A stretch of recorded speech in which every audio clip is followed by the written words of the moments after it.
The year is 1881. The land is lawless. Moonshine flows like a river. Brothels are busier than the church. Gambling dens are on every corner. Banks are getting robbed before breakfast, and half the visitors that come through this town belong to a gang, or are running from one. To decent folk, it's a nightmare. To me, well, let's just say it's business.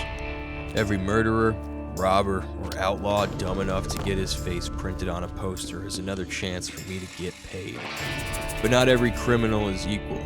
Some fetch a price that could change a man's life. They don't just break the law, they make a mockery of it. 5 men, 5 bounties, and enough bullets, blood, and bad decisions to make a sheriff question his own sanity. So today we're looking at the 5 most wanted men in the Wild West. Who were they? What did they do? And how much were they worth? But before we start kicking down saloon doors, bothering the sheriff, and accusing every man with a scar and a mustache of robbery and murder, we need to talk about what it actually meant to be wanted and or have a bounty placed on your head. To be wanted meant you'd caused enough trouble for lawmen, bounty hunters, or private companies to start actively looking for you. To have a bounty placed on you was a cash incentive for anyone who managed to bring you in. During my research, I found there isn't really a definitive, factual most wanted list for the Wild West. It's largely opinion-based and depends on fear, reputation, newspapers, and legends. So for this video, I'll be ranking the most wanted men solely by the price on their head. Bounties give us something objective and measurable, and for the sake of variety, I'll be excluding multiple members of the same gang. As their crimes and bounties were basically the same, I'll just pick the most wanted member of each. With all that being said, let me introduce you to our first scoundrel, Billy the Kid. Henry McCarty, better known as Billy the Kid, was born in New York in 1859. Much of his early life is uncertain, but by his teenage years, he had drifted into New Mexico, where he fell into petty crime and trouble with the law. His first arrest came in 1875, first for stealing food and then again 10 days later for his part in robbing a Chinese laundry, but Billy managed to escape jail and fled to Arizona.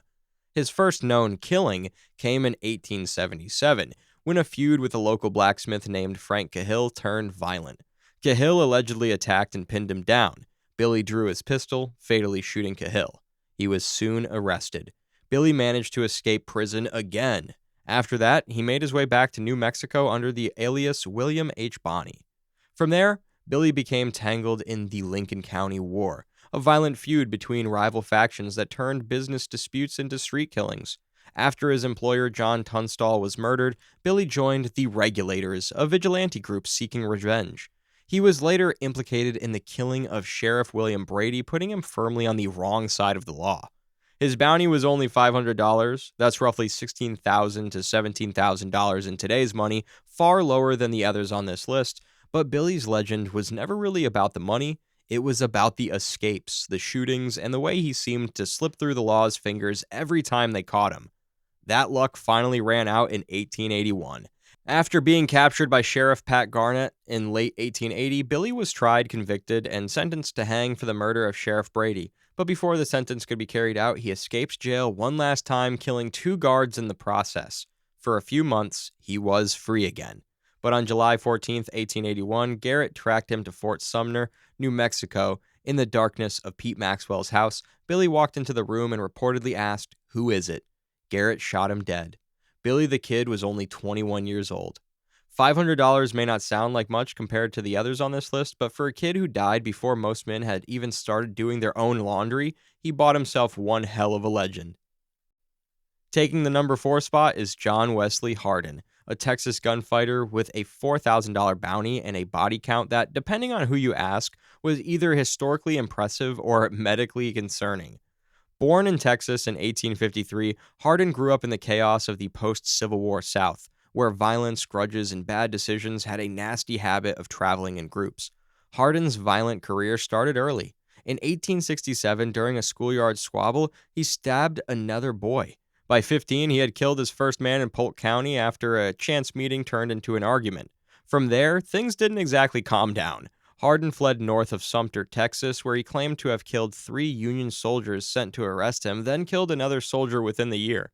In 1871, he worked as a cowboy on the Chisholm Trail, where he reportedly killed 7 people on the way and 3 more in Abilene, Kansas. He later returned to Texas, married Jane Bowen, had children, and briefly attempted something resembling a normal life, which, for Hardin, still involved adding more names to his death list.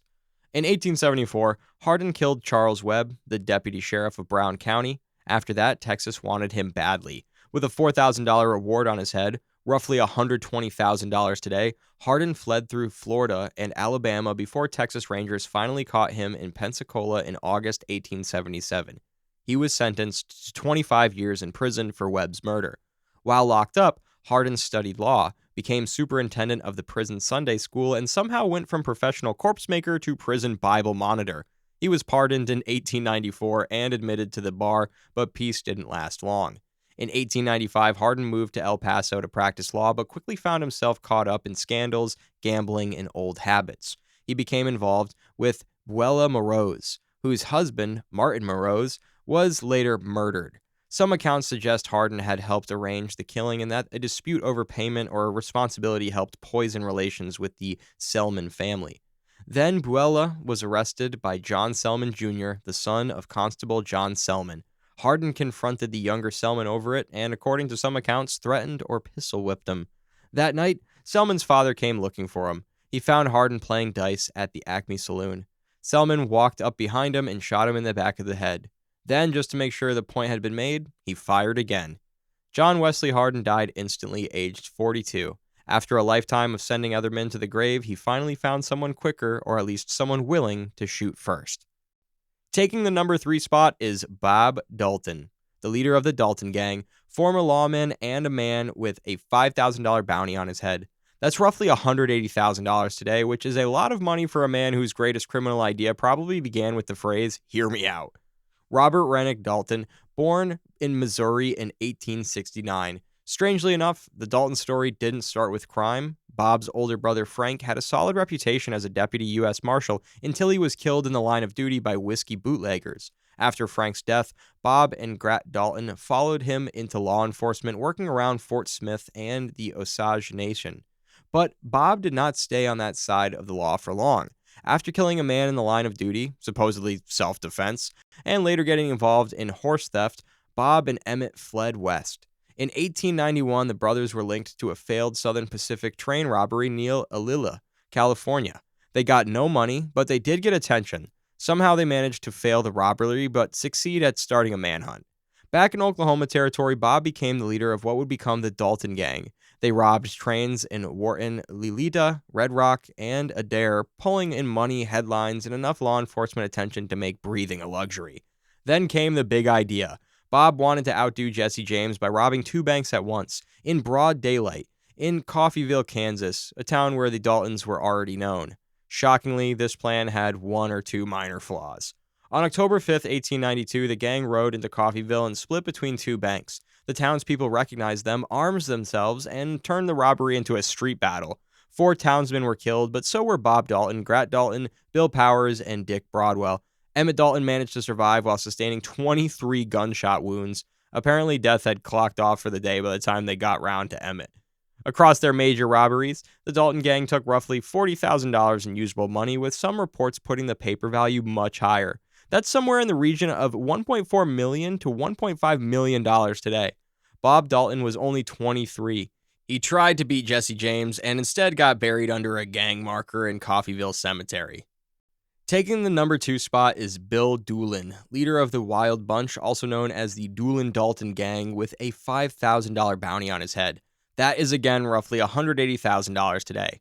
William Doolin was born in Johnson County, Arkansas in 1858. He left home in 1881 to become a cowboy in Indian Territory, and for a while, he was considered quiet and honest, which in the Wild West usually meant the crimes just had not started yet. His first serious trouble with the law came on July 4th, 1891, in Coffeyville, when a drunken run-in with lawmen turned into a shootout. Doolin escaped, which quickly became one of his better talents. After the Dalton gang was destroyed at Coffeyville, Doolin formed his own crew, the Wild Bunch. They robbed the bank at Spearville, hit trains near Cimarron, and carried out a string of bank and train robberies across Kansas and Oklahoma territory. Not every haul was massive, but together they added up. Over roughly 4 years, the gang supposedly stole around $165,000, which is about $6 million today. In 1893, 14 deputy marshals entered Ingalls to arrest the gang. The result was the Battle of Ingalls, a brutal shootout that left 3 marshals and 2 bystanders dead. After that, the law closed in. The 3 guardsmen, Bill Tilghman, Chris Madsen, and Heck Thomas, hunted the gang down piece by piece. Doolin fled to New Mexico, but in 1896, Tilghman captured him in a bathhouse. He escaped jail that July, but not for long. On August 24, 1896, Heck Thomas caught up with him near Lawson and killed him with a shotgun. Bill Doolin ran one of the West's most dangerous gangs, stole millions in today's money, and still ended up proving that eventually the law stops chasing and starts waiting. And finally, at number 1, we have the most famous outlaw in the entire Wild West, Jesse Woodson James. Jesse was born on September 5, 1847 in Missouri and raised in Little Dixie region.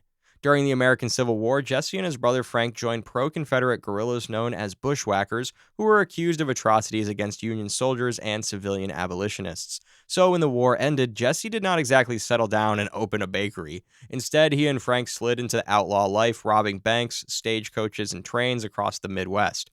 Jesse first became widely known after the Davis County Savings Association robbery in Gallatin, Missouri, on December 7, 1869. The money taken was small, but Jesse is believed to have shot and killed the cashier, helping turn him from ex-guerrilla into public enemy celebrity. He later joined with the younger brothers to form the James Younger Gang, and in 1873 they carried out one of their most famous crimes, derailing a Rock Island Line train near Adair, Iowa while wearing Ku Klux Klan masks and stealing around $3,000, roughly $80,000 today. By this point, the gang were famous for train robberies, usually targeting express safes rather than passengers, which had Jesse painted as a Robin Hood-like figure among civilians. In 1876, they attempted their disastrous raid on the First National Bank of Northfield, Minnesota. The cashier refused to open the safe, townspeople opened fire, gang members were killed or captured, and only Jesse and Frank escaped free. Jesse later formed a new gang, but it was weaker, messier, and full of betrayal. By 1881, Missouri Governor Thomas T. Crittenden had made his capture a priority, with railroad and express companies backing a reward of $5,000 for delivery and $5,000 for conviction, giving Jesse a $10,000 prize on his head, roughly $300,000 plus today. In the end, Jesse was not beaten in a gunfight. He was betrayed. In 1882, Jesse trusted almost no one except the Ford brothers, Charlie and Robert. He even let them stay with him and his family for protection. Unfortunately for Jesse, Robert Ford had already made a deal with Governor Crittenden to bring him in for the reward. On April 3, 1882, Jesse had just read the newspaper that another gang member had confessed to a murder, and Robert later claimed Jesse realized the Fords were there to betray him. But instead of drawing on them, Jesse did something strange. He took off his revolvers, laid them on the sofa, climbed onto a chair to straighten a dusty picture, and while he was doing this, Robert Ford shot him in the back of the head. Jesse James died at 34. Robber, killer, Confederate guerrilla, folk legend, and at $10,000, the most wanted man on our list. And there we have it. 5 wanted men, 5 bounties, and enough robbery, murder, and bad decisions to make sure a lawman was never out of work. Some become legends, most become cautionary tales. But every man on this list had one thing in common. Sooner or later, they found themselves on the business end of the barrel. Because in the Wild West, being chased by the law might make you famous, but it might also be your undoing. Goodbye.